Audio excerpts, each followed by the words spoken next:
తద్వారా మా వర్గానికి కావాల్సినటువంటి వనరులు ప్రభుత్వమే కల్పించాలి. ప్రమాదవశాత్తు డ్రైవర్ యాక్సిడెంట్ చనిపోయినట్టయితే అతని యొక్క కుటుంబానికి తక్షణమే 20 లక్షల రూపాయలు ఆర్థిక సహాయం చేయాలని డిమాండ్ చేస్తున్నాం. మా డ్రైవర్లకు జీవిత బీమా 20 లక్షల రూపాయల ఇన్సూరెన్స్ పాలసీని ప్రభుత్వమే ఉచితంగా మా డ్రైవర్లకు కల్పించాలి. డ్యూటీ నిమిత్తం మా డ్రైవర్లు పెద్ద పట్టణాల్లో, జిల్లాలో, పుణ్యక్షేత్రాల్లో వచ్చినప్పుడు వాహనంలో నిద్రిస్తున్న కారణం సరైన ఆక్సిజన్ అందకపోవడంతో గుండెపోటుతో డ్రైవర్లు మరణిస్తున్నారు. మరియు సరిగ్గా నిద్ర లేకపోవడం వలన యాక్సిడెంట్లు ఎన్నో కారణాలు అవుతున్నాయి గమనించి కనుక ఇలాంటి ప్రమాదాలు జరగకుండా అరికట్టాలంటే ఆరోగ్యరీత్యా దృష్టిలో ఉంచుకొని డ్రైవర్లకు విశ్రాంతి గదులు ఆయా ప్రాంతాల్లో ప్రభుత్వమే ఏర్పాటు చేయాలి.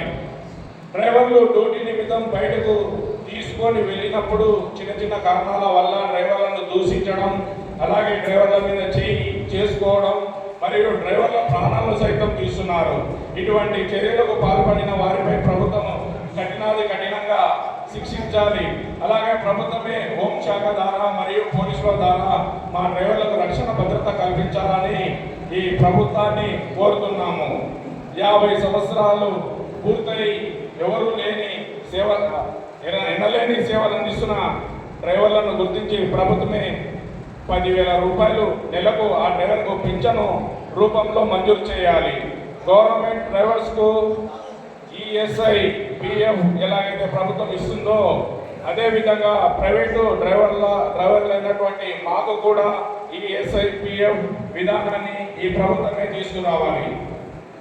మా డ్రైవర్స్ వారి కుటుంబాలకు ప్రత్యేక హెల్త్ కార్డు మంజూరు చేయాలి.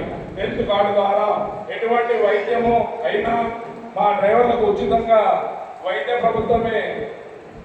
ప్రభుత్వమే ఏర్పాటు చేయాలి. ప్రతి ఒక్క హాస్పిటల్ నందు ఈ ఉచిత వైద్యం అందేలా ప్రభుత్వమే చర్యలు తీసుకోవాలి.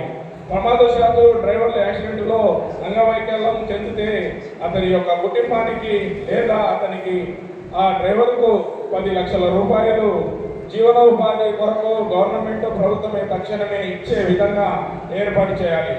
మా డ్రైవర్ లేబర్ యాక్ట్ కింద పనిచేయు సమయం 8 గంటలు పని పరిగణలోకి తీసుకురావాలి.